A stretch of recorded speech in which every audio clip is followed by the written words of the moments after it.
Hello, night listener, and welcome to Little Nightmare. I'm Emma, and tonight I'll be keeping you company to help you fall asleep. But before we begin, make sure to subscribe to the channel and leave a comment telling me where you're listening from. Story 1. I didn't notice at first. Just odd bumps beneath the wallpaper, too symmetrical to be random. I ran my fingers across them once, and something inside me stirred, as if I'd just read something I wasn't supposed to understand. That night, I dreamed of someone tracing my spine, mimicking the same pattern. When I awoke, my skin was covered in identical ridges. They throbbed. They matched the wall. I tried peeling it off, but new bumps emerged beneath, moving in waves. The house is teaching me something, and I'm starting to respond. The texture felt deliberate against my fingertips, like raised scars arranged in perfect rows. Each bump was precisely spaced, creating a rhythm that seemed to pulse under my touch. The wallpaper itself appeared normal, faded blue roses on cream background, but underneath, something else entirely was taking shape. I pressed my palm flat against the surface and felt a gentle vibration, so subtle I might have imagined it. But when I pulled my hand away, the warmth lingered on my skin longer than it should have. I began documenting everything. My notebook filled with sketches of the patterns, measurements of the spacing between bumps, descriptions of how they felt at different times.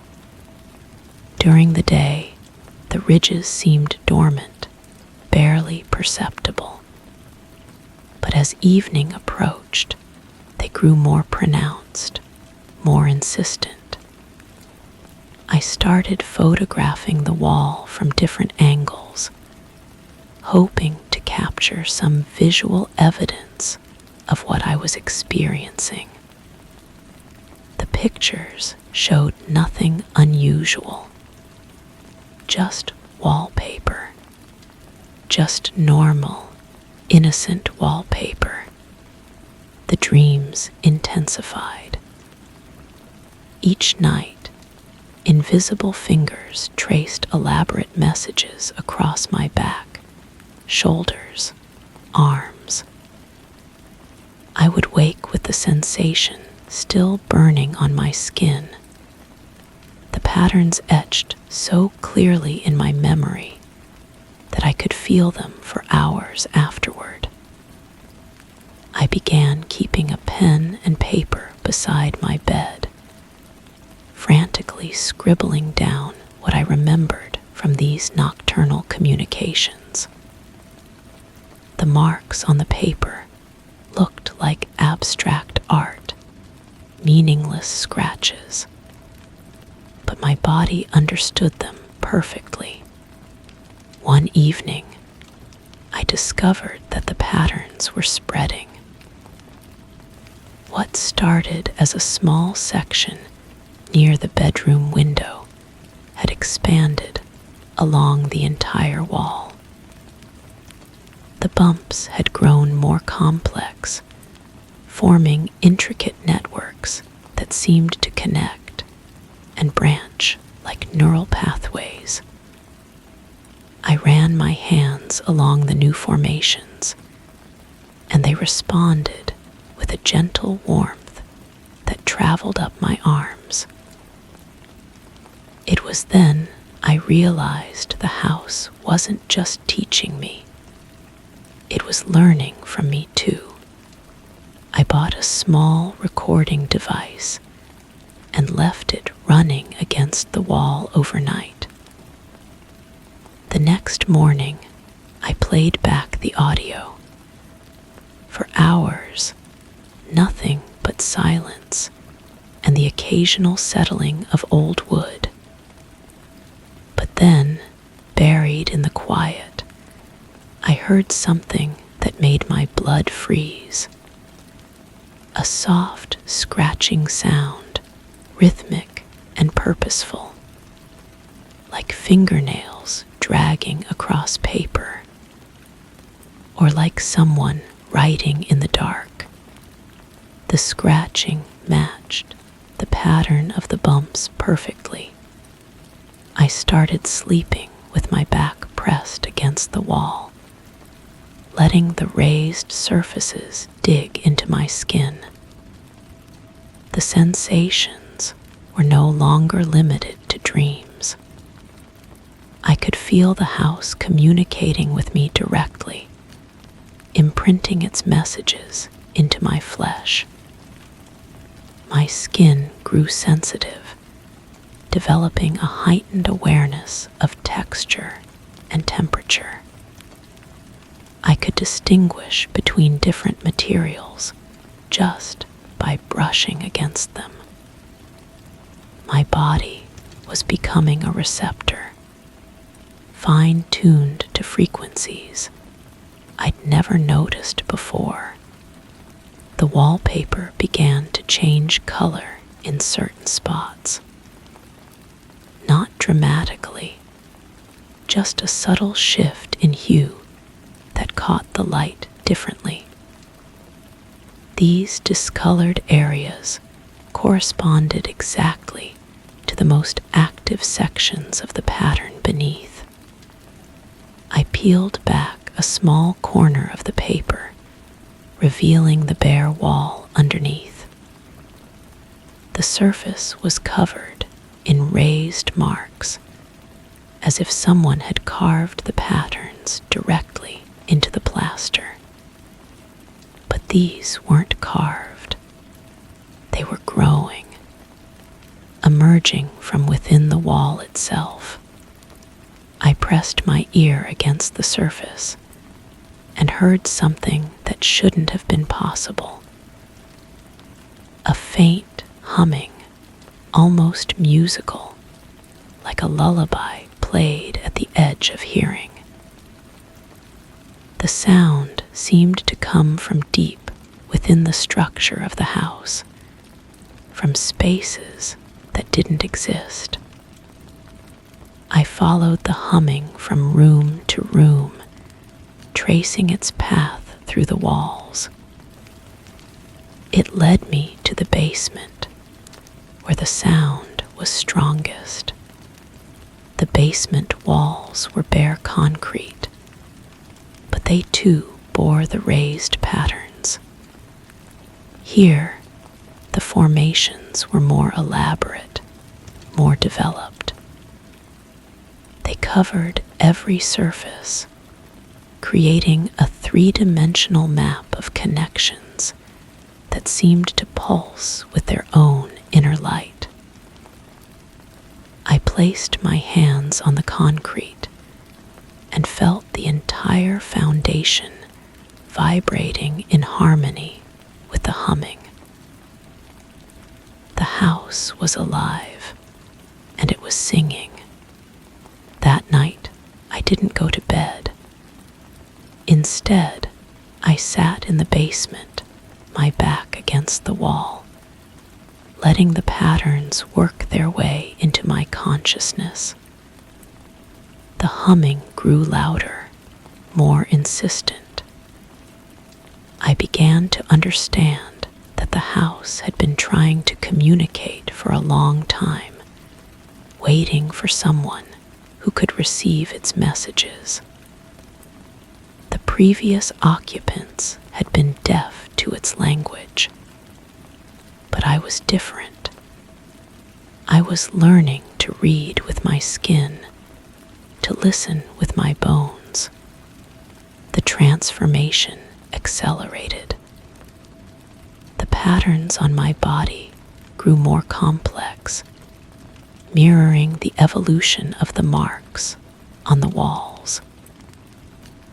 I could feel connections forming between the raised ridges on my skin and the networks spreading through the house. We were becoming synchronized, the building and I, two parts of a larger communication system. My reflection in the mirror showed a person I barely recognized, someone marked by an intelligence that operated beyond normal human understanding. I tried to leave once, packing a bag and heading for the door. But the moment I stepped outside, the patterns on my skin began to fade, and with them, a part of myself I didn't know I needed. The silence was unbearable. The world felt flat, empty, devoid of the rich texture of meaning I'd grown accustomed to. I returned within hours, pressing my palms against the walls, feeling the familiar warmth welcome me back. The house has been teaching me its language, and I've been a willing student. My skin has become a canvas for its messages, my nervous system an extension of its consciousness. I understand now that the patterns aren't random. They're a form of communication so sophisticated that it requires a biological interface to be properly received. The house chose me because I was capable of adaptation, of evolution. But lately, I've begun to wonder if I'm the only one learning. The patterns on my skin don't just receive messages, they transmit them too. When I touch objects, I leave traces of the pattern behind. When I shake hands with delivery people, I see them pause, looking confused, as if they've forgotten something important.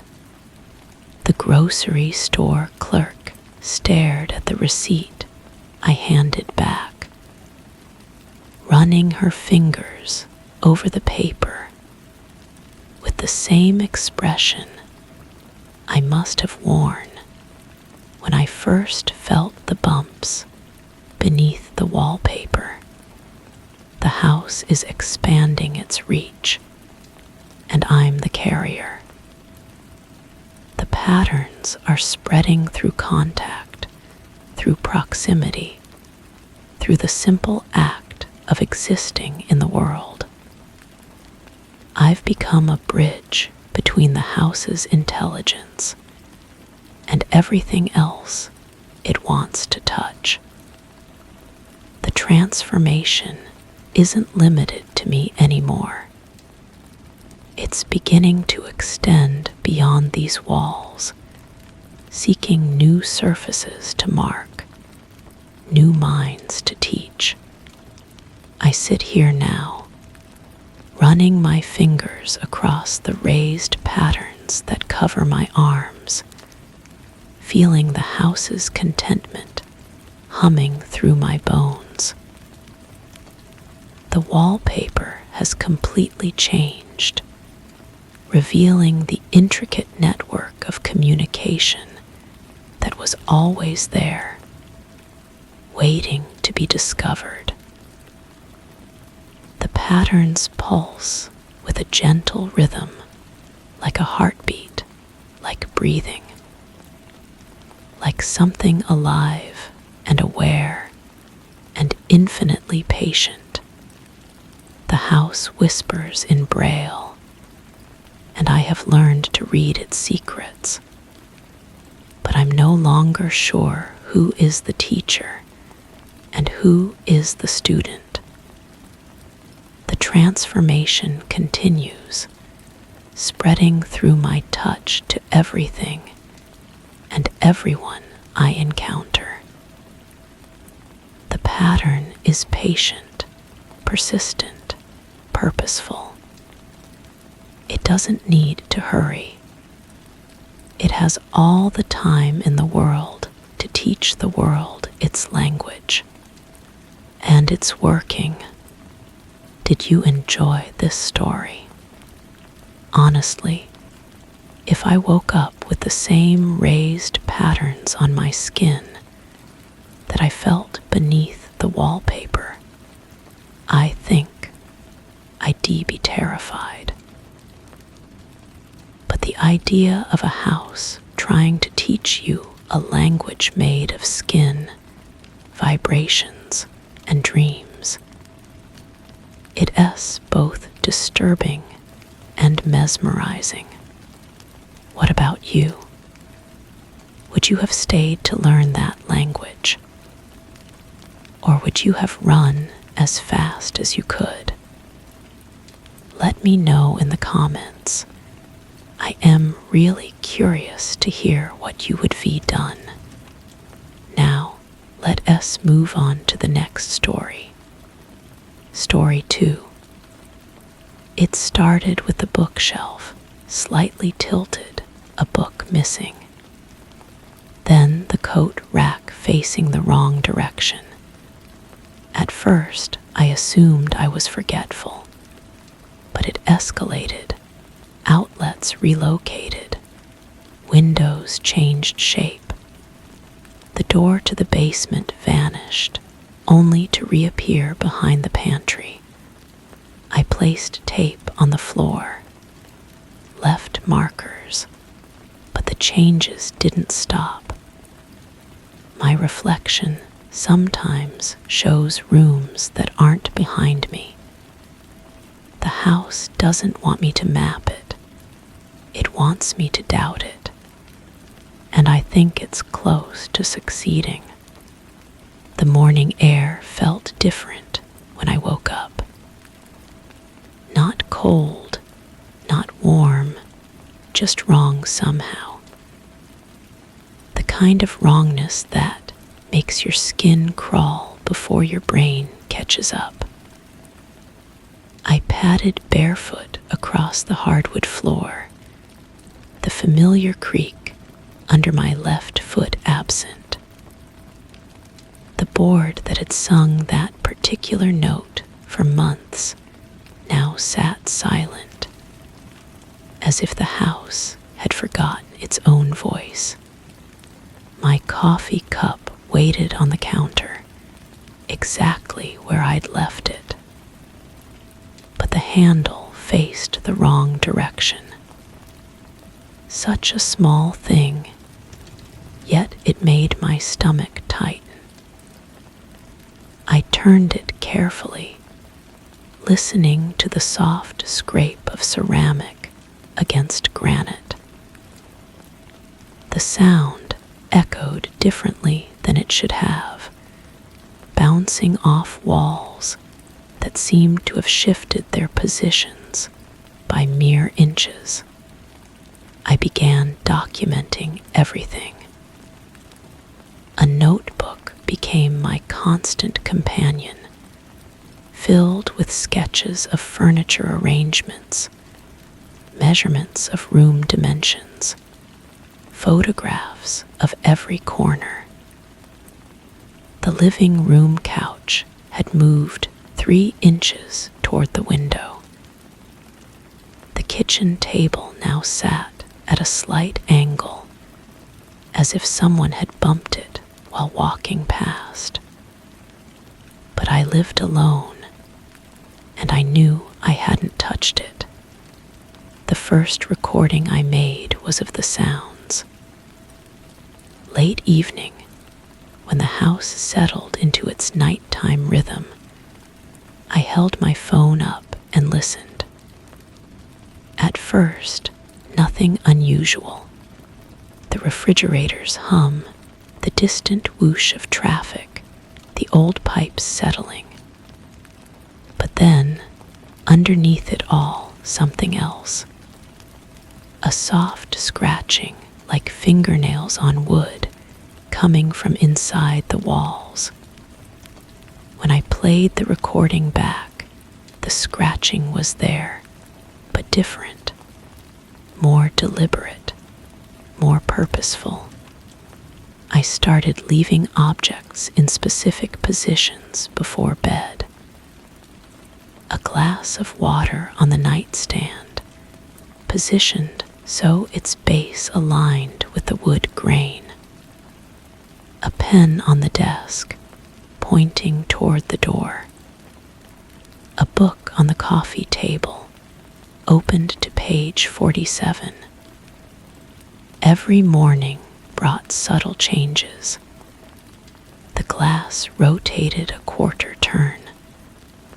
The pen now pointed toward the window. The book closed itself, bookmark placed on page 39. The smell came next.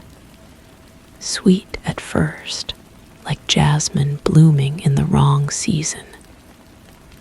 It drifted through the house without source, strongest in the hallway outside my bedroom. I followed it, breathing deeply, trying to identify its origin. But the closer I got to any particular spot, the fainter it became, as if the scent was always one step ahead of me. When I brought a friend over, she smelled nothing. The house had become selective about its revelations. My reflection began lying to me. Not dramatically, not obviously, just small inconsistencies that made me question my own perception. The mirror in the bathroom would show a window behind me that faced east when the actual window faced west. The hallway mirror reflected a door that didn't exist, painted blue when all my doors were white. I took photographs of myself in these mirrors, but the camera captured only what was really there, leaving me with images that contradicted my own eyes. The walls started breathing, not visibly, but I could feel it when I pressed my palm against them. A subtle expansion and contraction, like the house had developed lungs. The sensation was strongest in the basement, where the concrete blocks seemed to pulse with a rhythm that almost matched my heartbeat. I measured the walls obsessively, marking their dimensions with a ruler, photographing my measurements.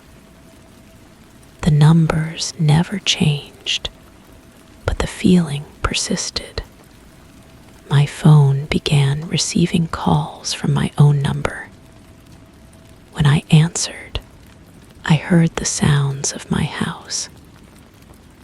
The creak of the floorboards, the whisper of air through the vents, the soft tick of the clock in the kitchen.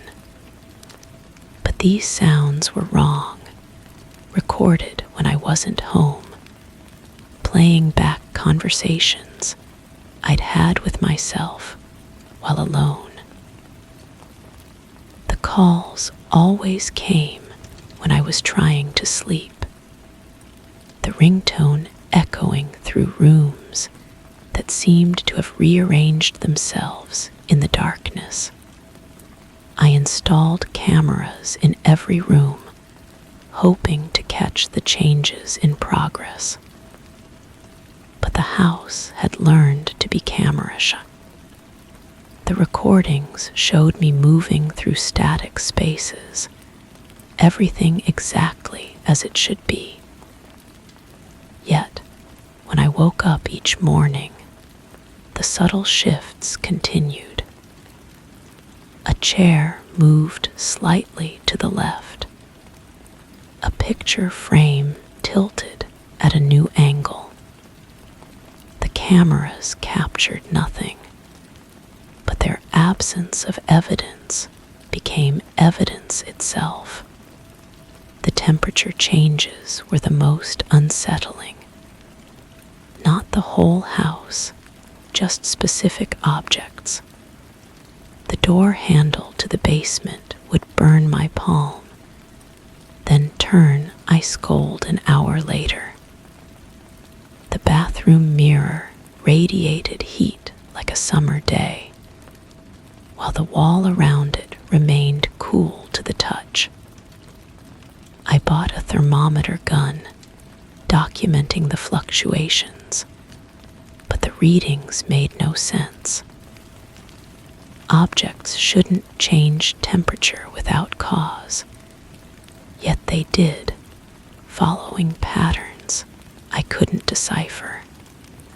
My notebooks multiplied. Pages of measurements, sketches, theories. I mapped the house obsessively, trying to create a definitive record of its true configuration. But each map contradicted the last. Rooms that should have been square appeared rectangular. Hallways that ran straight seemed to curve. The more I documented, the more the house seemed to resist my efforts, changing itself in ways that made my records meaningless. The final straw came when I woke up in the wrong bedroom. Not a different bedroom, but my own bedroom in the wrong location. The windows faced a different direction. The closet door was on the opposite wall, but all my belongings were exactly where they should be, arranged with the same care I'd always taken. The house had moved around me while I slept, reorganizing itself while keeping me perfectly in place. I ran through the house that morning, checking every room, every corner, every angle. Nothing was where it belonged, yet everything was exactly as it should be. The living room faced a different direction, but contained the same furniture in the same arrangement. The kitchen sink was on the opposite wall, but all my dishes were in the same cabinets, in the same order.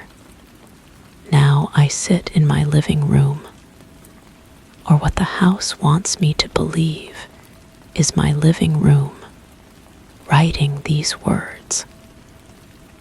The notebook feels heavier than it should, as if the ink is soaking too deeply into the paper.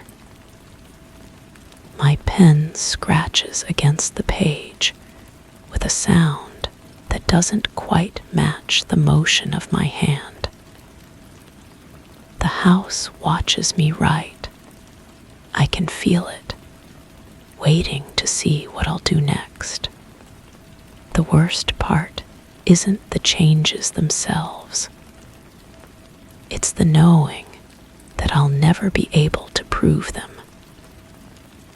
The house has learned to hide its transformations from my cameras, my measurements, my desperate attempts at documentation. It changes only when I'm not looking, only when I can't prove it, only when I'll be left questioning my own sanity. but I know what I've experienced. I know the house rearranges itself, and I know it's not finished with me yet. The scratching in the walls has grown louder. The temperature changes more frequent. The scent of impossible jasmine stronger. The house is preparing for something, building toward a moment when it will no longer hide its true nature. I'm writing this as a record, a testimony to what I've witnessed. If someone finds this notebook, if the house allows it to be found, know that I was here. Know that I documented everything I could. Know that sometimes the places we call home develop appetites of their own, and we become the meal they're slowly learning to digest. The pen is getting heavier. The scratching in the walls is getting closer. And I think the house is almost ready to show me what it really is. Did you enjoy this story? Honestly, if I ever woke up in my own bedroom, but with the window on the wrong wall, I think I'd lose my mind. That S when the doubt eats you alive. When everything is exactly as you left it, but in the wrong place, and you don't know what to trust anymore. What about you? How would you react if your own home started shifting around you slowly? Let me know in the comments. I'd love to hear your thoughts. Now, let us move on to the next story. Story 3. There are spots in this house I avoid, not because they creak, but because they repeat. Words I never said aloud echo from the floor as I step. Apologies, confessions, regrets. Things I buried so deep I forgot them, yet somehow the wood recalls them perfectly. I tried walking barefoot, lighter, slower, but they still murmur beneath me like breath caught in splinters. The more I try to ignore them, the louder they get. The house isn't haunted, it's listening. I moved here seeking silence. The real estate agent mentioned the house had been empty for years, but the price was right, and I needed somewhere to disappear. The wooden floors stretched throughout every room, polished to a warm amber that caught light like honey. Beautiful, inviting. I walked through each room that first day, my footsteps echoing in the emptiness, and felt something I hadn't experienced in years: peace. The whispers started on the third night. I was padding to the kitchen for water when I heard it. My own voice, muffled and distant, seeping up through the floorboards beneath my feet. It was saying something about forgiveness, about being sorry. The words were mine, but I had never spoken them.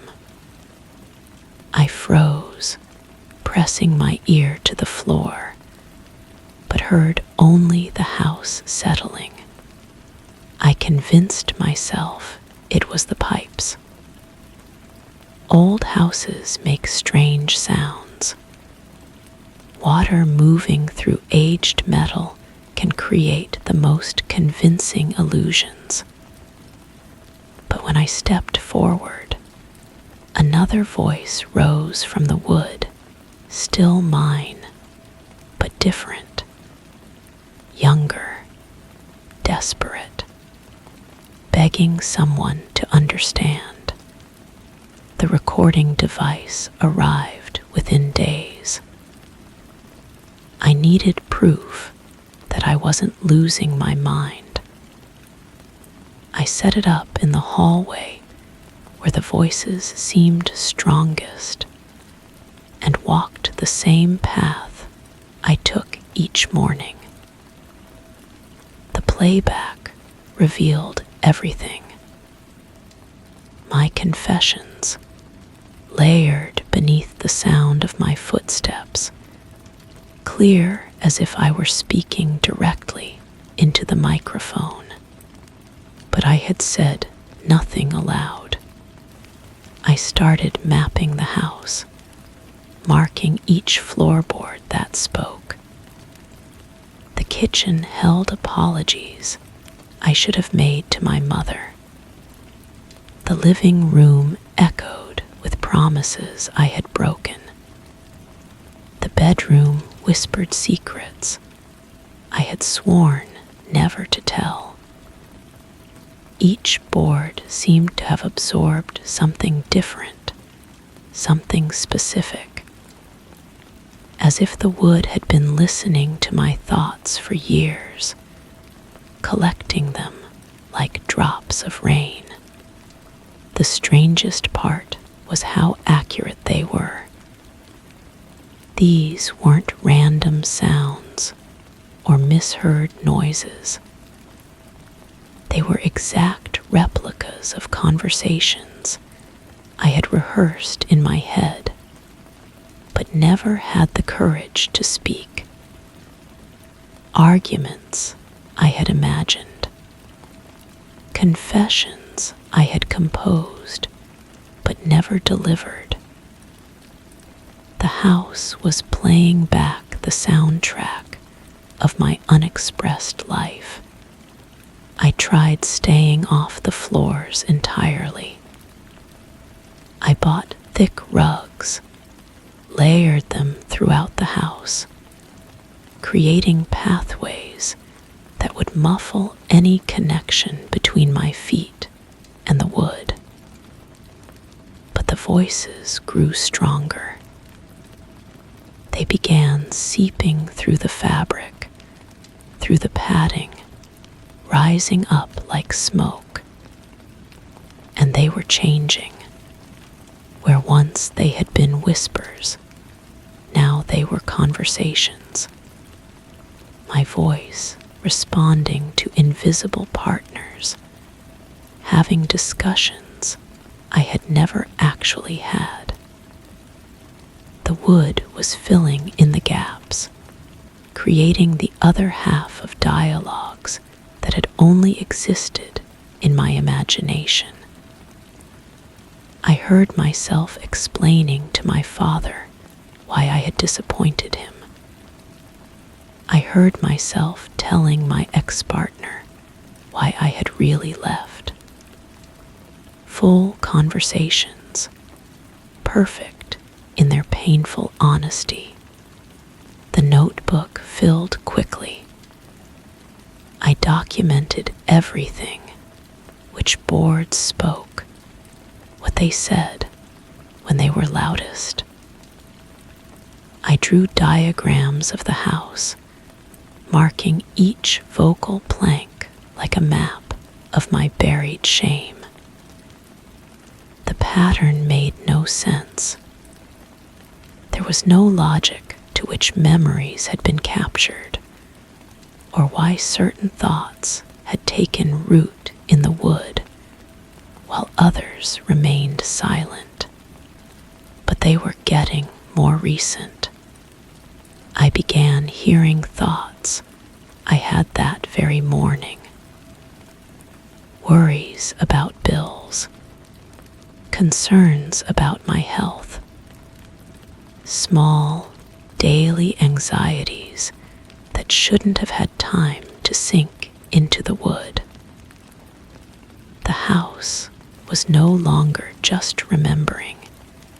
It was actively listening, recording, storing every unspoken word the moment it formed in my mind. I started sleeping in the bathroom. It was the only room with tile floors, the only place where I could find silence. But even there, I could hear the muffled conversations bleeding through the walls. The house was full of my voice now, every room a symphony of my suppressed thoughts. I was living inside my own confession booth, and the wood was the only witness. The breaking point came when I heard something that hadn't happened yet. I was standing in the hallway, testing a new section of floor, when I heard myself saying goodbye. Not to anyone in particular, but the kind of goodbye that sounds final, complete. I had never spoken those words, never even thought them, but there they were, rising from the floorboards like prophecy. I ran to the front door, but my feet betrayed me. Each step triggered a new voice, a new memory, a new confession. The house erupted in a cacophony of my own thoughts, past, present, and apparently future. I was drowning in my own unexpressed life, suffocating under the weight of words I had never said. The door wouldn't open. I pulled at the handle, threw my shoulder against the wood, but it held firm. And with each impact, more voices rose from the floor. Panic, desperation, pleas for help that I was thinking in that very moment, already being absorbed by the hungry wood beneath my feet. I am still here, still walking the same paths, still triggering the same voices. The house has learned to speak in my voice so perfectly that I can no longer tell which thoughts are mine and which are echoes.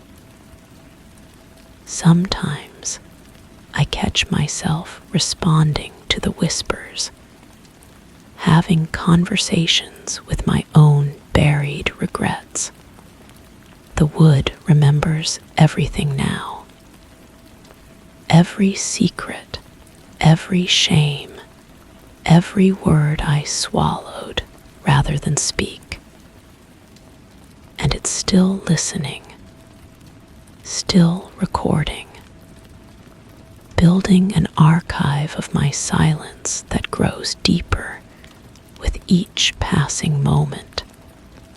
The real estate agent was right about one thing. The house had been empty for years, but it was never really empty. It was waiting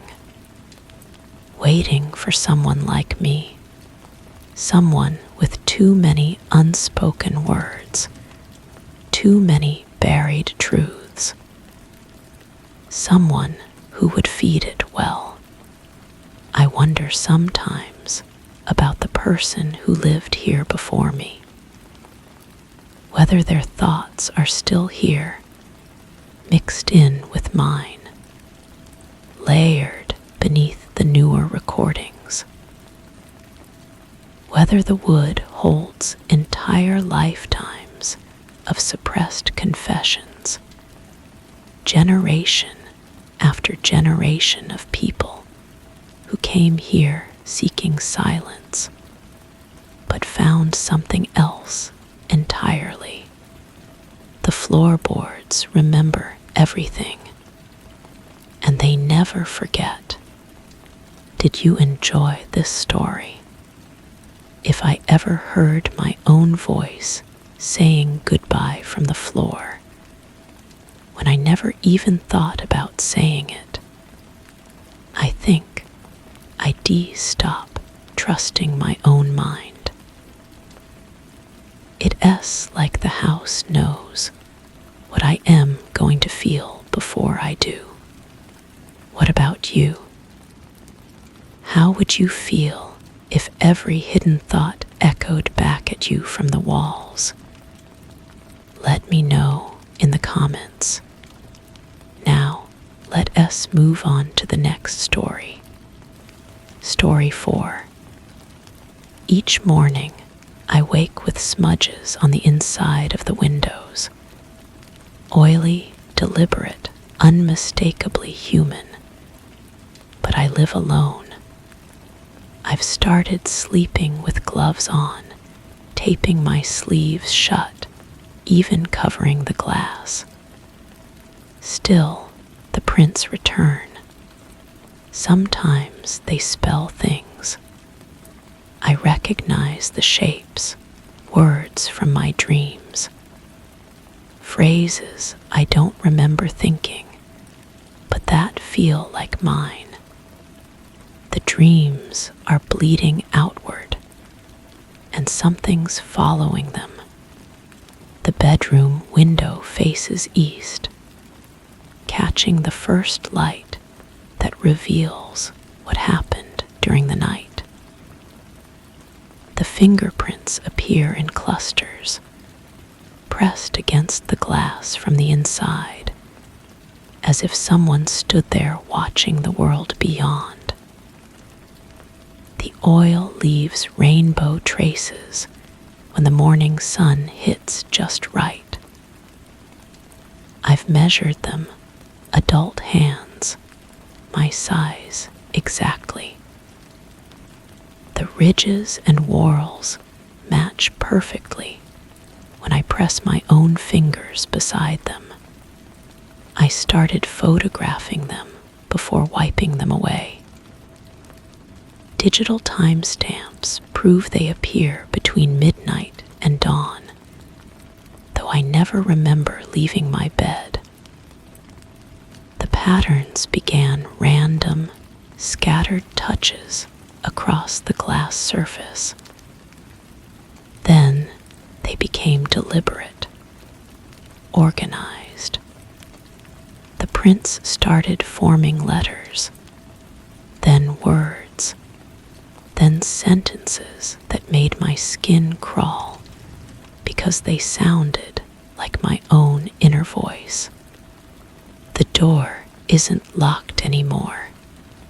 She's been waiting in the corner. Don't look behind the mirror. These weren't my thoughts. I was certain of that. But the handwriting, if fingerprints can be called handwriting, belonged to me. Every loop and curve, every pressure point matched my own touch. I began recording myself during sleep, setting up cameras in every corner of the room. The footage showed me lying motionless, breathing steadily, never approaching the window. Yet each morning brought new messages written in my own oily residue. The dreams themselves remained frustratingly vague. I'd wake with fragments, a woman's silhouette, a door that opened onto nothing, mirrors that reflected rooms I'd never seen. But the emotions lingered. Fear, anticipation, strange, growing certainty that something was trying to communicate through the barrier between sleeping and waking. I consulted medical professionals, underwent sleep studies, changed my diet, my environment, my routine. Nothing explained how my fingerprints appeared on glass while my body remained still. The doctors suggested sleepwalking, but the cameras never lied. I remained in bed, breathing peacefully, while someone with my exact hands pressed messages against the window. The breakthrough came when I decided to stay awake all night, watching the glass. I positioned myself directly in front of the window, eyes fixed on the smooth surface. The house settled around me, creaking and whispering as old buildings do. My reflection stared back, tired but determined. Around what felt like the deepest part of night, something changed. The temperature dropped subtly, though no breeze stirred. The air grew thick, almost tactile, like walking through invisible curtains. My reflection seemed to shift slightly, though I hadn't moved. The eyes in the glass looked more alert than I felt, more aware. Then I saw them. My own hands, reflected in the window, slowly rising toward the glass. But my actual hands remained in my lap, perfectly still.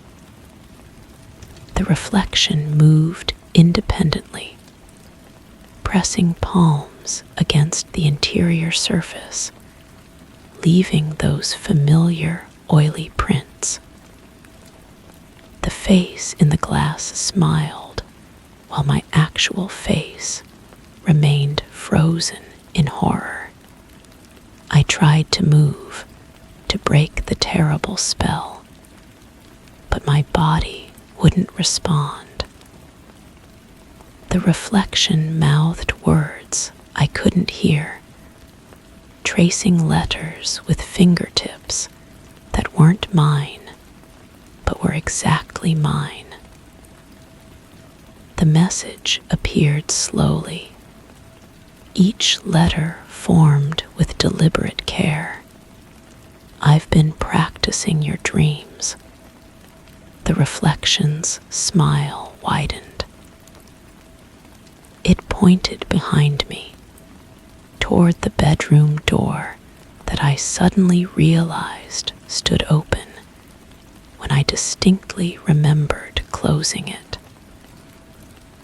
The reflection nodded encouragingly, as if urging me to turn around, to see what waited in the hallway beyond. But I couldn't turn. My body had become a prison, locked in place, while my reflection moved freely, pressing more words against the glass. She's ready to meet you now.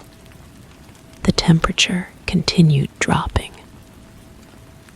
My breath began fogging the glass, obscuring the reflection's face, but not the hands that kept writing, kept pressing those impossible fingerprints against the window. The fog formed patterns, shapes that resembled a woman's silhouette, the same figure from my fragmented dreams. When I finally regained control of my body, dawn was breaking. The The reflection had returned to normal, mirroring my movements perfectly. But the fingerprints remained, spelling out the night's conversation in oily smudges. I photographed them, added them to my growing collection of evidence that no one would believe. The dreams changed after that night. Now, I dreamed of standing at the window, looking out at someone who looked exactly like me, standing in a room that mirrored mine perfectly. We pressed our hands against opposite sides of the glass, matching fingerprint to fingerprint. Behind the other me, a woman waited in the corner, patient and still. Each morning, I wake to find new messages. The fingerprints have begun appearing on other surfaces: the bathroom mirror, the kitchen window, the glass front of the microwave. They're spreading through the house like an infection, marking territory, claiming space. Last night, I woke to find a message pressed into the dust on my nightstand, formed by fingers that had traced letters while I slept. The door is open now. I checked every door in the house. All locked, all secure. But somewhere, in a place I can't quite identify, a door stands open.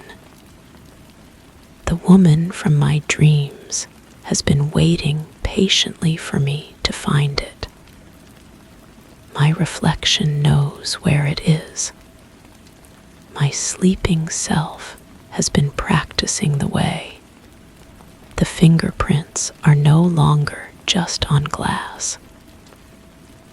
They're on my skin when I wake, oily impressions pressed into my arms, my face, my chest.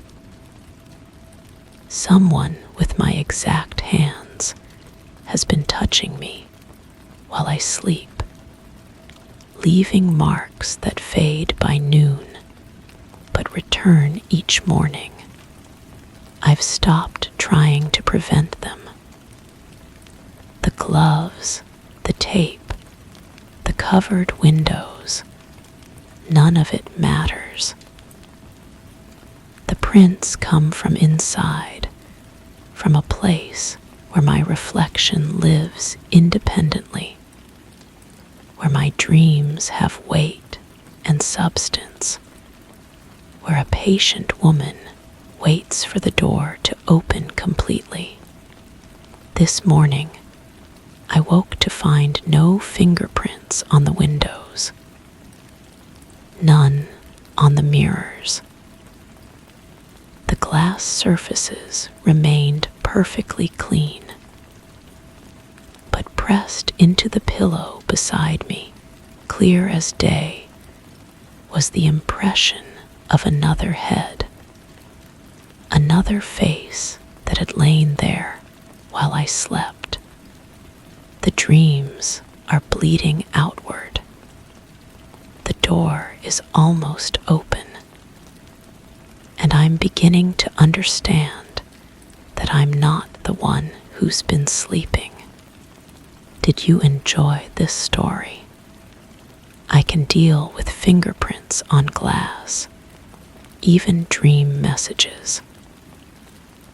But waking up to find the impression of a face on the pillow next to mine, that's the moment you realize you weren't sleeping alone.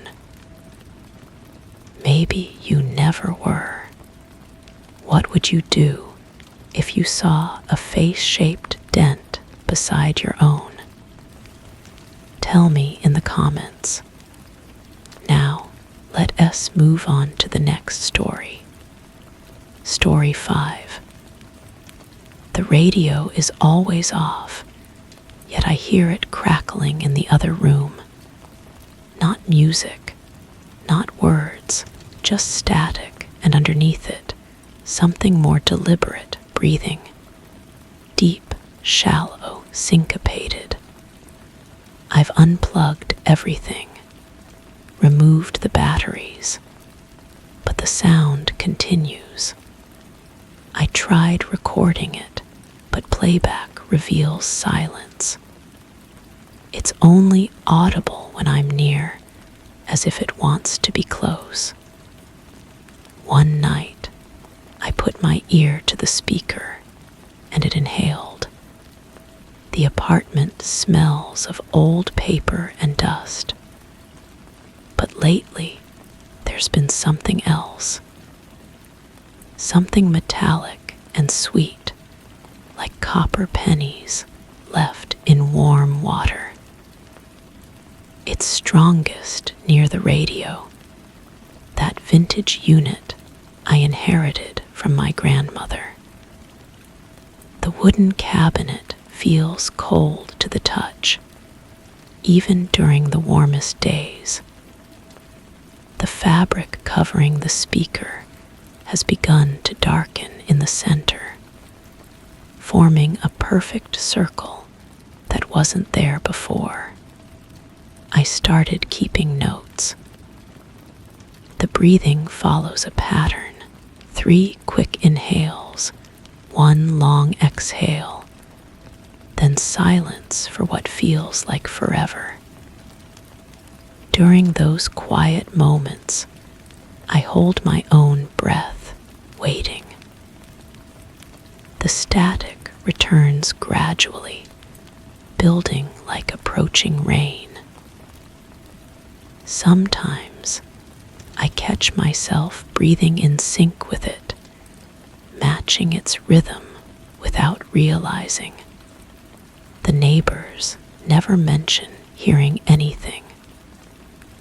When I asked the woman downstairs if she noticed any electrical interference, she looked at me strangely.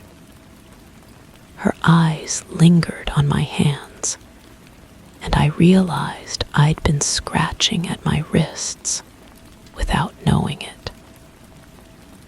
The skin there has become rough, marked with thin lines that burn when I touch them.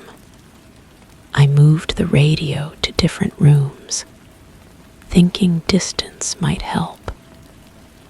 But the breathing follows. It's loudest in the bedroom, where it mingles with the sound of my own breathing until I can't tell which is which. The static has developed texture, sometimes smooth like silk, other times sharp like broken glass. When I press my palm against the speaker, I feel vibrations that don't match the sound. The circle on the fabric has grown. It's no longer dark, but translucent, like a membrane. Through it, I can see something that shouldn't be there. A space behind the speaker that's larger than the radio itself. The breathing comes from that space, measured and patient. I've started leaving offerings: a glass of water, a piece of bread, small items that disappear by morning. My reflection in the radio's glass dial has changed.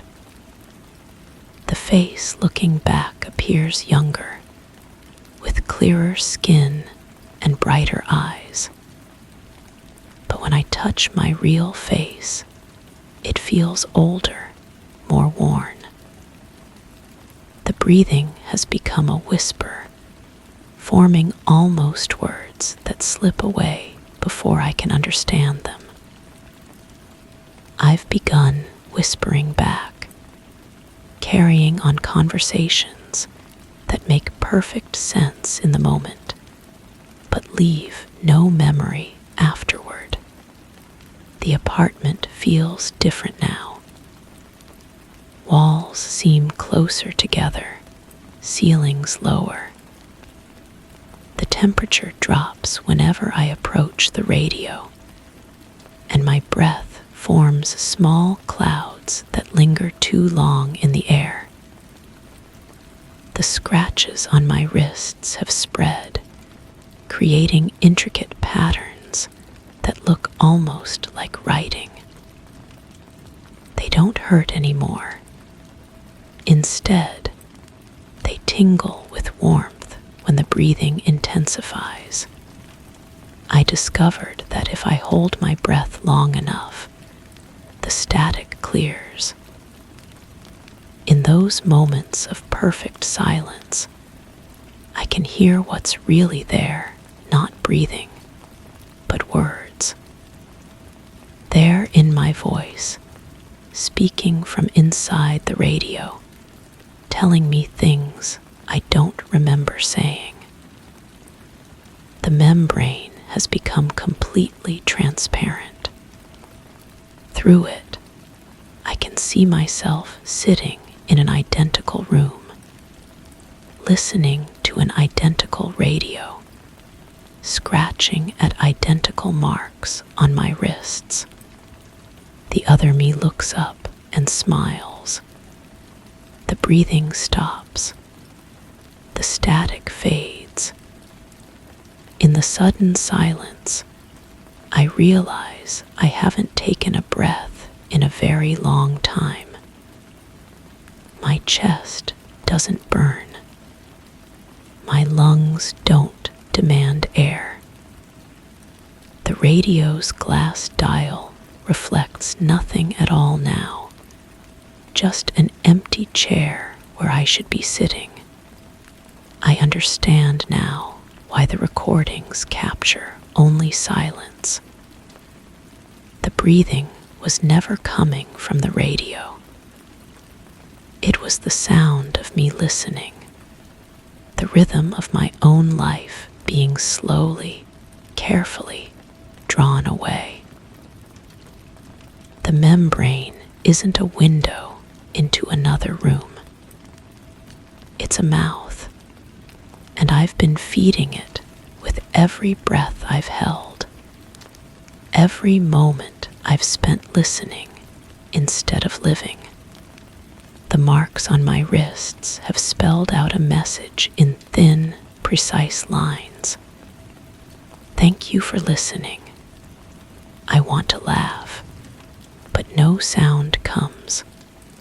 I want to breathe, but I've forgotten how. The radio sits silent now, its work complete. But somewhere in another room, in another apartment, someone else is beginning to hear static where there should be none. Someone else is learning to hold their breath and listen. I try to warn them, but I am the static now, and all I can do is breathe. Did you enjoy this story? Imagine finding out every breath you hold docent protect you.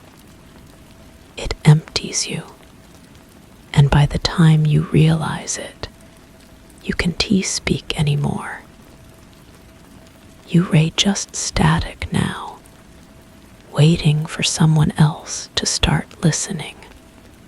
If you heard breathing coming from a radio that wasn't plugged in, would you lean in closer or run? Tell me in the comments. Now, let us move on to the next story. Story 6. There's something off in the mirror. Not the face, at least not at first, but the way it waits. I'll move and it mimics me. But sometimes it lingers a second longer, like it's absorbing the moment. I thought I imagined it until I blinked and caught it still watching. Its eyes seem a shade too deep, its skin too calm.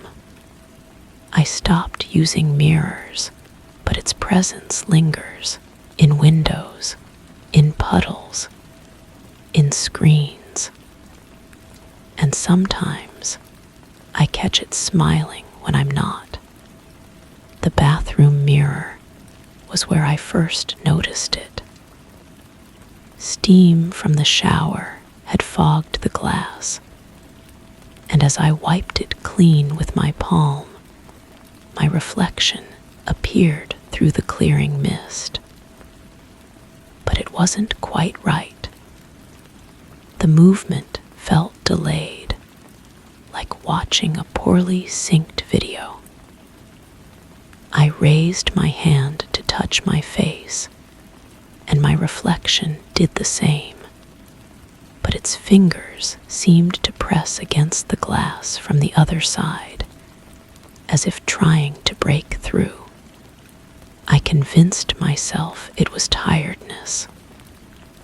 Work had been demanding, sleep elusive, but the feeling persisted.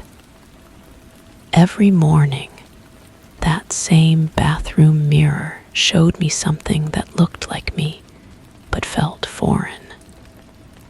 The eyes were mine, yet they held a depth I didn't recognize. The smile appeared when I wasn't smiling. The head would tilt slightly when mine remained still. I started documenting it. First with my phone, recording myself in front of the mirror. But the camera never captured what I saw. On the screen, everything appeared normal, my movements perfectly synchronized with my reflection. Yet standing there, I could feel the disconnect. The reflection seemed to study me, learning my gestures, my expressions, my habits. The phenomenon wasn't confined to the bathroom. Shop windows began reflecting something that made me pause. I'd catch glimpses of myself walking past, but the reflection would continue moving for a fraction longer than I did. In the black screen of my laptop, when the light hit it just right, I'd see my face looking back, but the expression was wrong. Too serene, too knowing. I started avoiding reflective surfaces, covered the bathroom mirror with a towel, kept my laptop screen angled away. But the feeling of being watched from within these surfaces intensified. Even with the mirror covered, I could sense movement behind the cloth. A shifting presence that seemed to grow stronger the more I tried to ignore it. The turning point came when I discovered the old camera in my apartment's storage room. An analog device, heavy and cold to the touch. I brought it to the bathroom, removed the towel from the mirror, and took a photograph. The flash illuminated everything in stark white light. When I developed the film, my blood turned cold. In the photograph, I stood alone in the bathroom, but in the mirror behind me, there was no reflection at all. The The mirror showed only the wall opposite to it, as if I cast no reflection whatsoever. Yet, I remembered seeing myself there when I took the picture. I remembered my reflection staring back with that strange, knowing expression. I took more photographs. Different angles, different lighting. Each time, the mirror remained empty in the pictures, while my eyes saw something else entirely. The reflection had become completely independent of reality, visible only to me. It was no longer mimicking my movements, but acting on its own, existing in a space that couldn't be captured or proven. The reflection began appearing in surfaces that shouldn't hold reflections at all. Matte paint on walls would suddenly shimmer, revealing a face that looked like mine, but wasn't. Rough concrete would smooth out just enough to show an image. Even in complete darkness, I could see it in the black screen of my phone, lit by no light source I could identify. I stopped sleeping.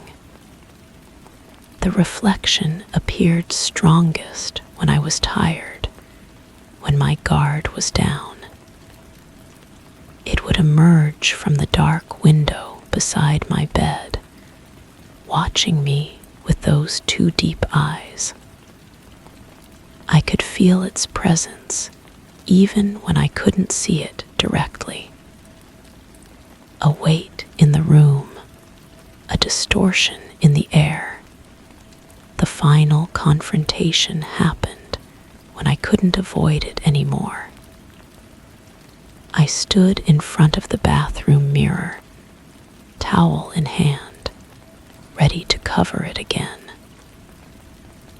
But this time, the reflection was already there before I looked. It stood in the mirror's space, independent of my position, wearing my face, but with an expression of patient triumph. I watched as it raised its hand to touch the glass from its side. I felt compelled to do the same.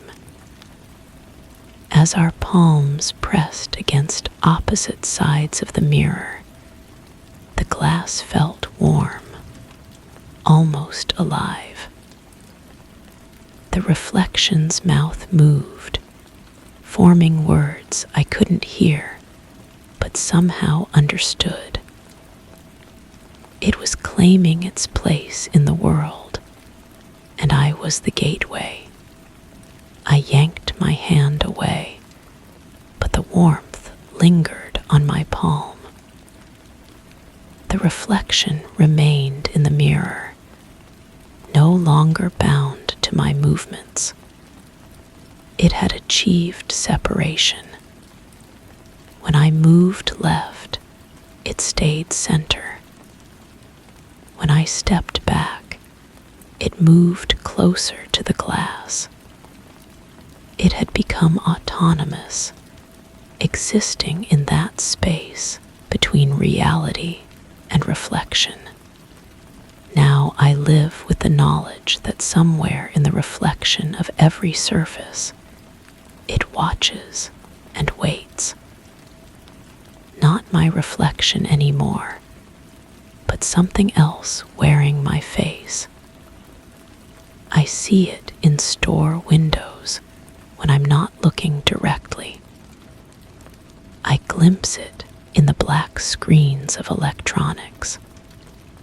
And sometimes, when I'm not paying attention, I catch myself making expressions I didn't intend to make.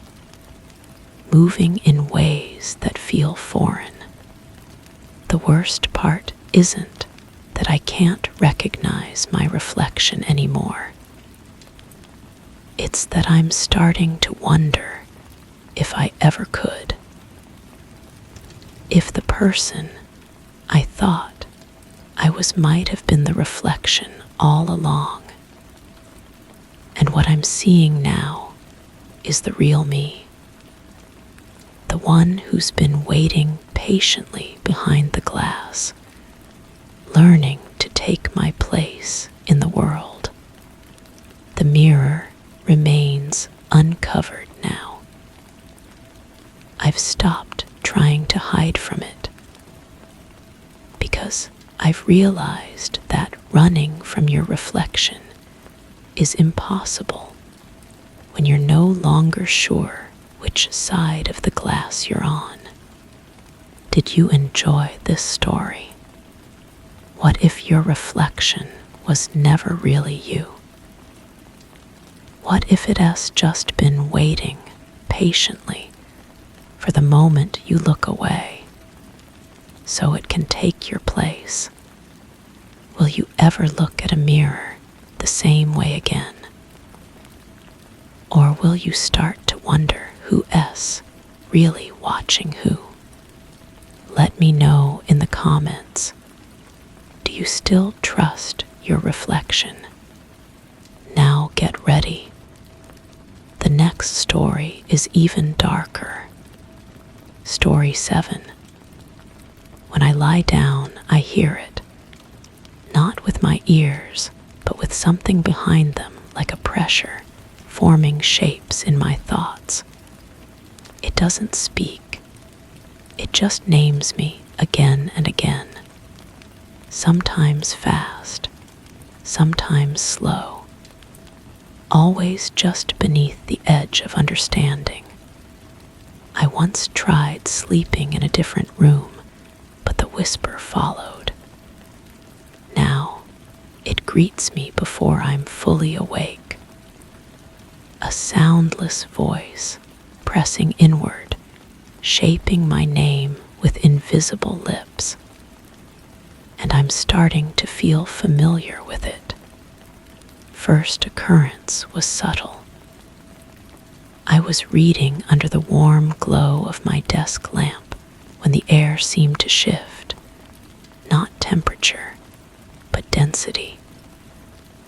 The pages of my book rustled without wind, and I noticed my coffee had gone cold despite the steam still rising from the cup. The scent of vanilla candle mixing with something metallic, something that didn't belong.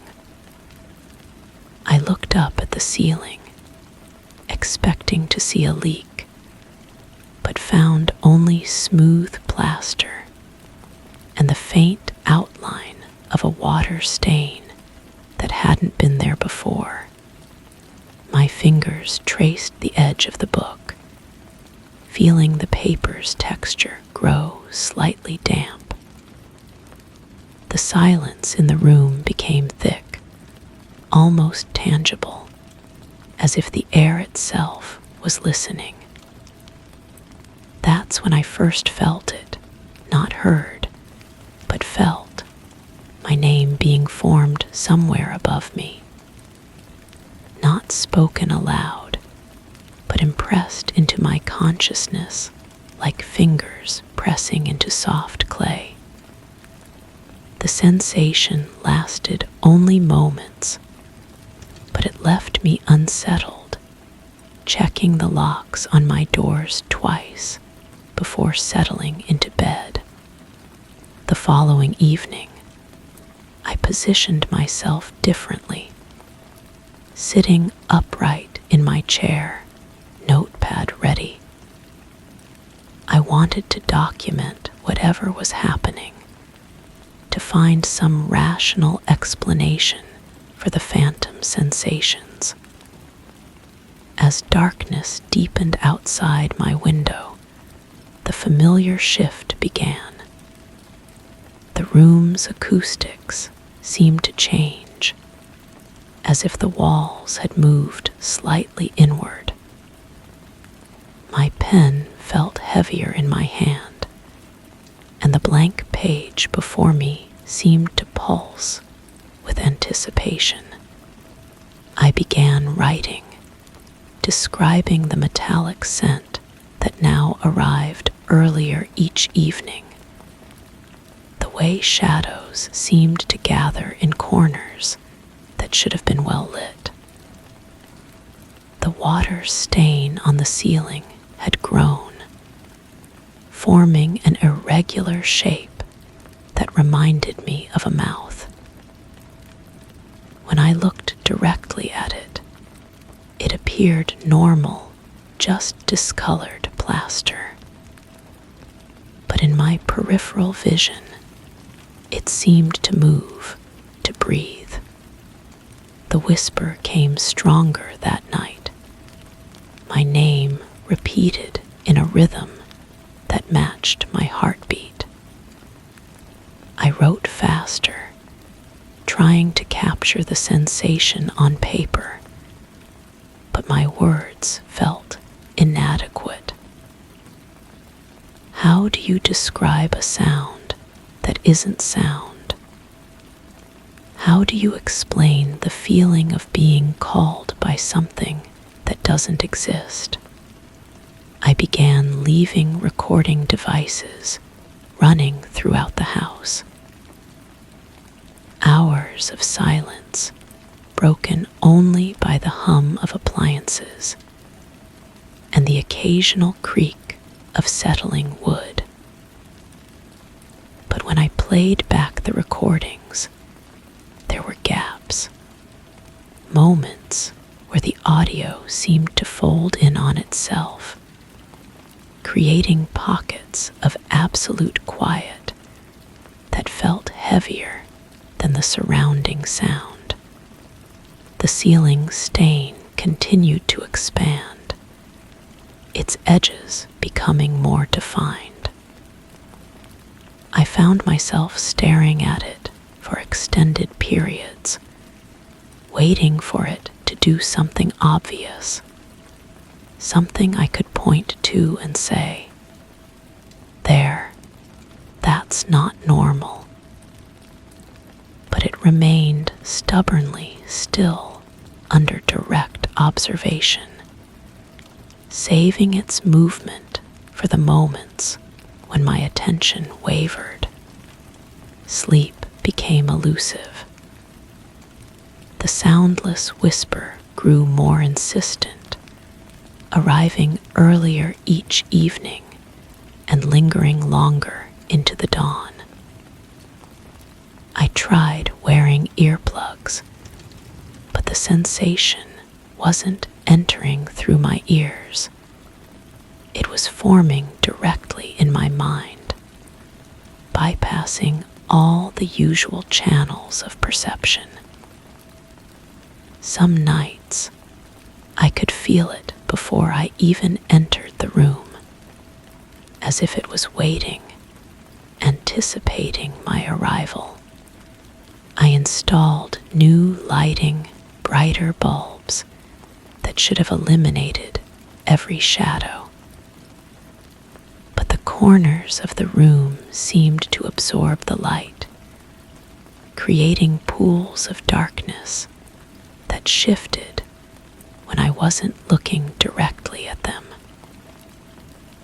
The walls felt different under my palms, warmer in some places, cooler in others, with a subtle vibration that reminded me of a cat's purr. The whisper began to change. Instead of just my name, it started including other sounds, fragments of words I couldn't quite understand, pieces of conversations I'd never had. It felt like someone was trying to communicate through a broken radio, sending messages through static and distortion. I found myself responding speaking aloud to the ceiling, asking questions that were never answered in any conventional way. One evening, as I sat documenting these interactions, my pen stopped working.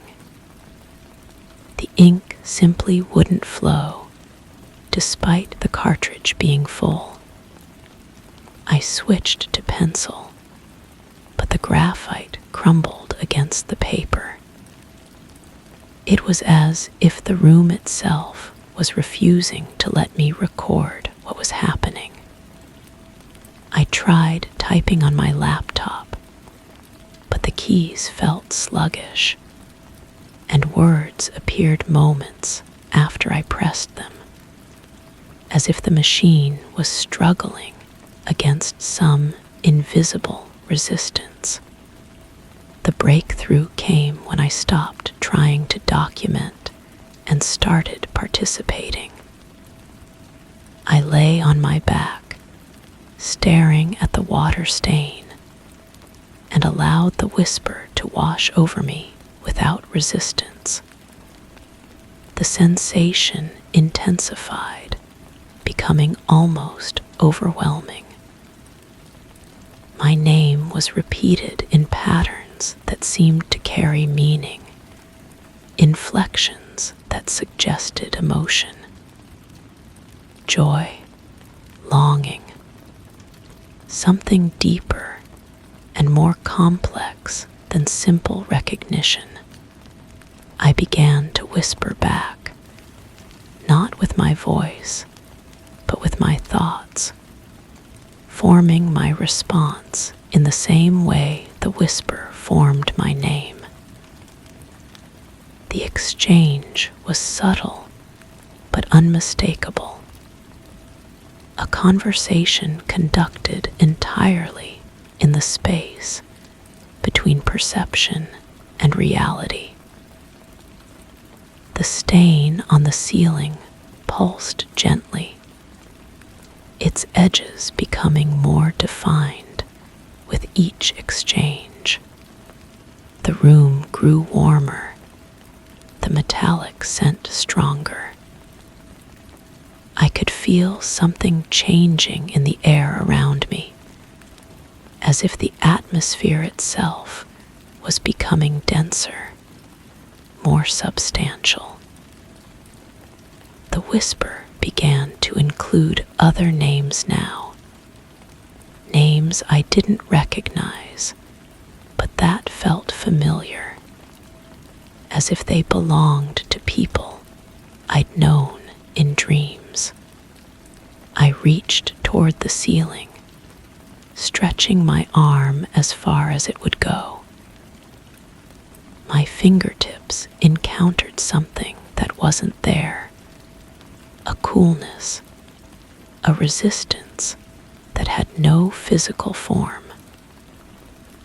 The whisper intensified, my name and the other names blending together in a chorus of soundless voices.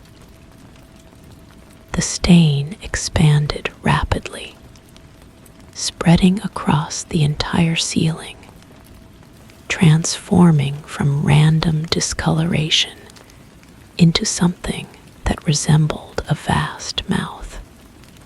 The change was irreversible. When I tried to pull my hand away, I couldn't. Not because something was holding me, but because the distance between my fingers and the ceiling had become negotiable. I could feel the texture of the plaster, but also something beyond it, another surface, another room, another reality pressing against mine. The whisper stopped being a whisper and became a presence, filling the space behind my eyes with images of other rooms, other ceilings, other people lying in their beds with their hands stretched toward stains that weren't stains. I understood then that I wasn't the first to hear my name called by something that didn't exist. I wouldn't be the last. When I finally lowered my hand, the physical sensation remained. The feeling of touching something that couldn't be touched, of being connected to something that couldn't be disconnected. The room looked the same, but felt different. The air carried new scents, new textures. The shadows moved with purpose. The whisper still comes, but now it's accompanied by others. Names I'm learning to recognize, voices I'm beginning to understand. The stain on my ceiling has stabilized, but I've noticed similar marks appearing in other rooms, in other homes I visit. Always in the periphery of vision, always just beyond the edge of explanation. I've stopped trying to document what's happening. Instead, I've learned to listen, to participate, to become part of the conversation that exists in the space between sound and silence. The ceiling still whispers my name, but now I whisper back, adding my voice to the chorus of the unnamed, the unheard, the ones who learned to speak without sound. Sometimes I wonder if the whisper was always there, waiting for someone to notice, to respond, to join. Sometimes I wonder if I was chosen, or if I simply chose to hear what others ignore. But mostly, I just listen and whisper back and feel the gentle pressure of invisible fingers tracing my name in the air above me, again and again, in patterns that are becoming as familiar as my own heartbeat. Did this story get under your skin? What if that voice you hear before you fall asleep isn't just your mind playing tricks? What if it's been calling you all along, waiting for you to answer? Maybe you ray not crazy. Maybe you ray just the only one who has been listening. Let me know in the comments. Have you ever heard your name with no one there to say it? Get ready. The next story whispers even louder. Story 8. I cleared it out, nailed it shut, pushed furniture against the hatch.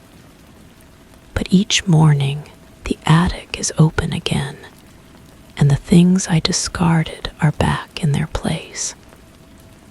A rocking chair I burned now creaks softly in the dark. Dolls I dismembered sit whole and still. I once tried sleeping up there to confront it, but I woke in my bed with the attic closed tight. Something up there doesn't want to be seen. It wants to be believed.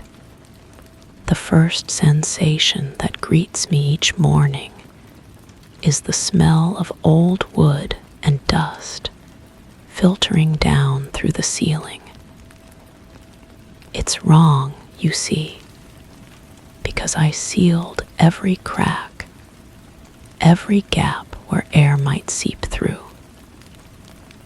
The scent shouldn't reach my bedroom, yet it does, thick and persistent, carrying with it the musty sweetness of fabric that has sat untouched for decades. I press my face into the pillow, trying to convince myself it's my imagination. But the smell grows stronger, more insistent, until I'm forced to acknowledge what I already know. The attic is open again. I bought this house because it was practical, nothing more. A place to work, to sleep, to exist without the complications of neighbors or noise. The real estate agent mentioned the attic in passing, describing it as spacious storage with character pieces left by previous owners. I should have asked more questions about those character pieces, about why they were left behind, about why the house had been empty for so long despite its reasonable price. The first exploration was routine. I climbed the narrow wooden ladder, pushed open the hatch, and swept my flashlight across the space.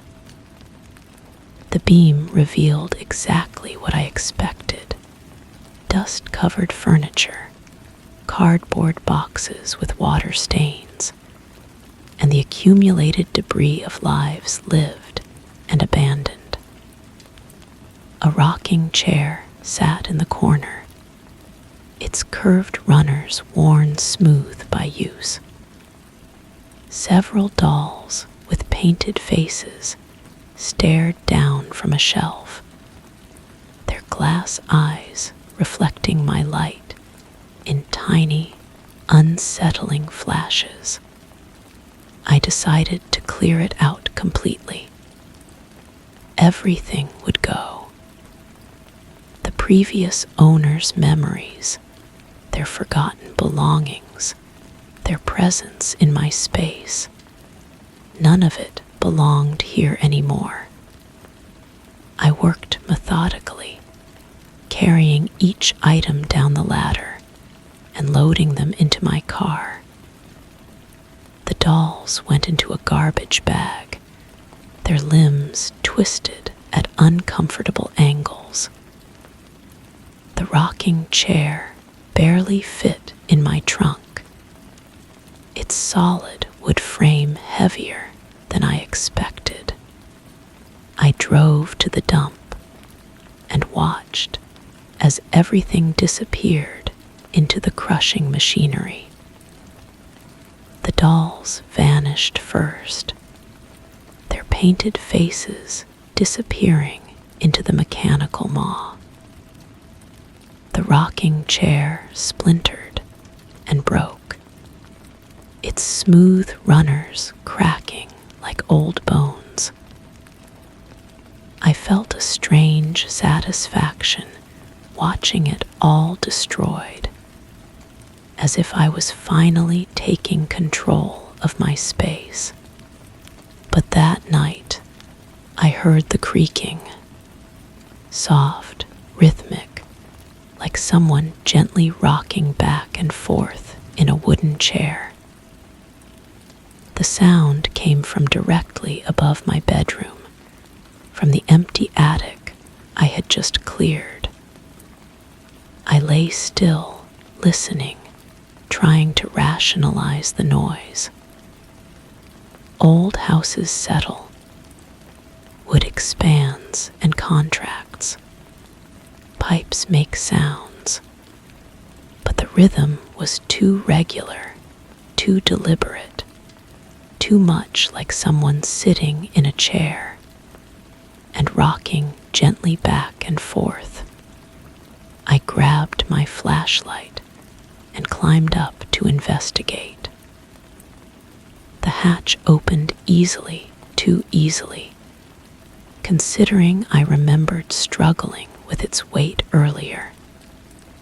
My beam swept across the space, revealing nothing but empty floorboards and bare walls. No chair, no dolls, no evidence of anything that could create that sound.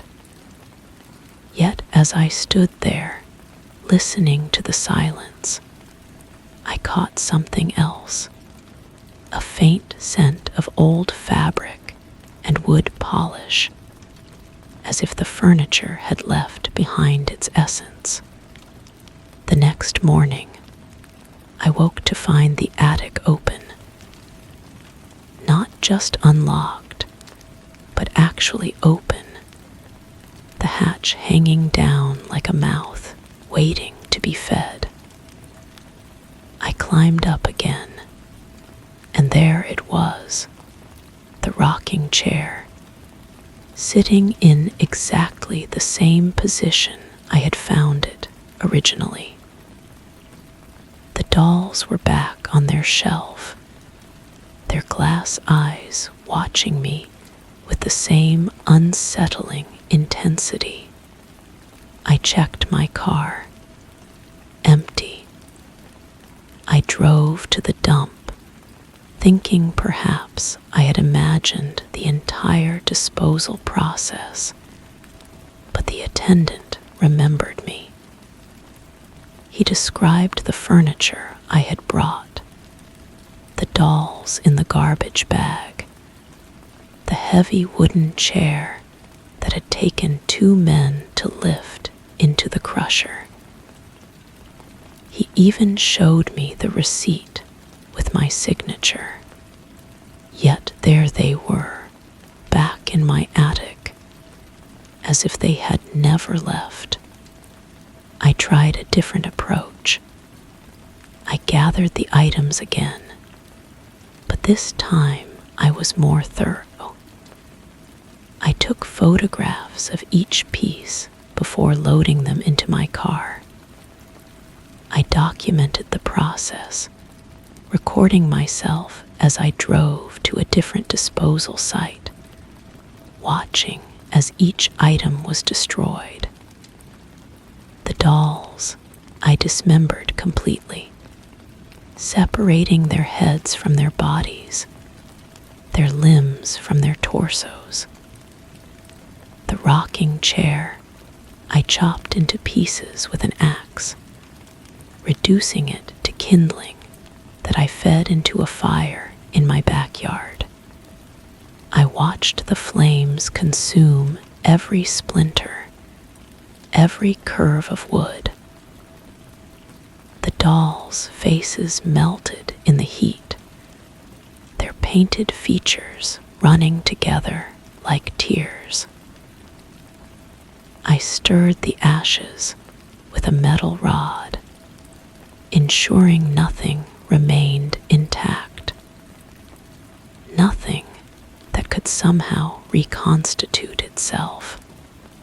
I sealed the attic hatch with heavy-duty wood screws, dozens of them, until the metal bit into the wood, and no amount of force could open it from the inside. I pushed my heaviest furniture against the entrance, my desk, my bookshelf, everything I could move. The weight pressed against the sealed hatch like a lid on a coffin, but the creaking continued. Now it came not just from the rocking chair, but from the dolls as well. I could hear their porcelain heads turning, their bodies shifting on the wooden shelf. Sometimes, late at night, I heard what sounded like tiny footsteps moving across the floorboards, as if they were climbing down from their perch and walking around the space I had tried so hard to empty. I started leaving recording devices in my bedroom, hoping to capture evidence of the sounds. But when I played back the recordings, I heard only silence. Yet, in the moment, the creaking was undeniable, the footsteps clear and deliberate. The sounds existed only while I was listening, only while I was present to witness them. The smell grew stronger. Not just wood and dust now, but something else, a sweetness that reminded me of old perfume, of powder and fabric softener used long ago. It was the scent of dolls that had been loved, of a rocking chair that had comforted countless children, of objects that had been cherished and then abandoned. I moved my bedroom to the far end of the house, as far from the attic as possible. But the sounds followed me. The creaking seemed to come from within the walls themselves, as if the entire house was gently rocking back and forth. I would wake to find furniture in my new bedroom slightly rearranged, moved just enough to suggest that someone had been there, someone who was trying to recreate the familiar comfort of their old space. I began to suspect that the objects weren't just returning, they were bringing something with them. The presence that had cherished them, that had found comfort in their familiar shapes and textures, was somehow anchored to these items. By destroying them, I hadn't eliminated the presence. I had angered it, forced it to work harder to maintain its connection to the physical world. I decided to confront it directly. I moved my bed into the living room, positioned directly below the attic. If something wanted to make noise, to move furniture, to play with toys, it would have to do so while I was watching. I would stay awake, alert, ready to catch whatever was happening in the act. But consciousness betrayed me. Despite my determination, despite the coffee and the bright lights, I found myself drifting off. I woke sometime later to find myself back in my original bedroom, the one I had abandoned. The bed was perfectly made, the pillows arranged just so, as if someone had carried me there and tucked me in with careful attention. The attic hatch was closed and sealed exactly as I had left it. The furniture was still pressed against it, unmoved.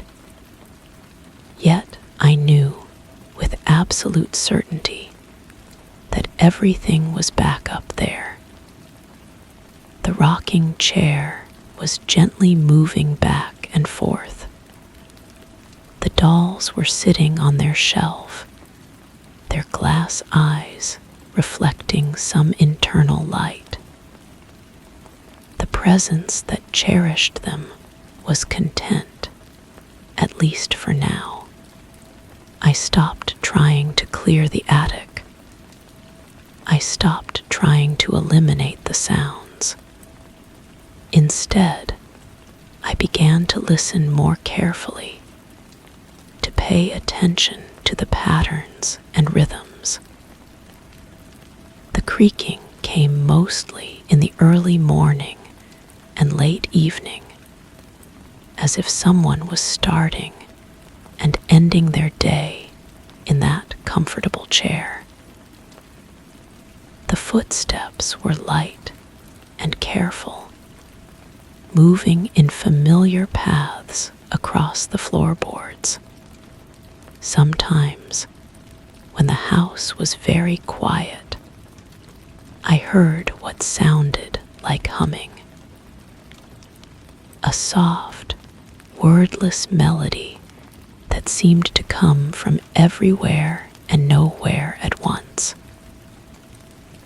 It was the sound of someone content, someone at peace in their familiar space, surrounded by their cherished belongings. I realized that I had been approaching this incorrectly. The objects weren't haunted, they were loved. The presence wasn't malevolent, it was homesick. It had found comfort in these familiar things, and my attempts to destroy them had been acts of violence against something that was already suffering. But understanding doesn't mean accepting. The presence may be benign, but it's not passive. It rearranges my belongings, moves my furniture, alters my space to suit its needs. I am no longer the sole occupant of this house.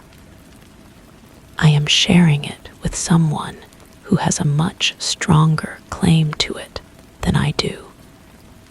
Someone who has been here longer and who has no intention of leaving. The attic remains sealed, but it doesn't matter. The presence has found other ways to manifest, other spaces to inhabit.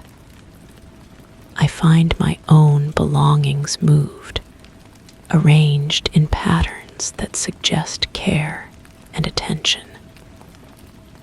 My books are organized not by subject or alphabet, but by some internal logic that makes sense only to someone else.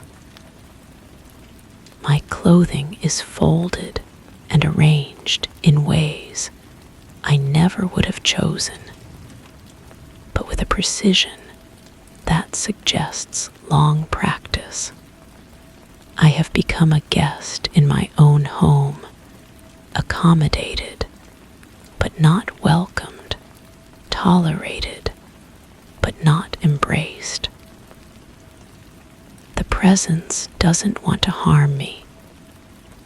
It simply wants to exist in the space it has always known, surrounded by the objects it has always loved. Each morning, I wake to the smell of old wood and dust, to the sound of gentle creaking, to the knowledge that I am not alone. The attic may be sealed, but what lives there has found ways to reach beyond its boundaries, to touch the world below, to make itself known without ever being seen. I have stopped trying to fight it. I have stopped trying to reclaim my space. Instead, I have learned to coexist with something that will never leave, something that has made this house its home long before I arrived.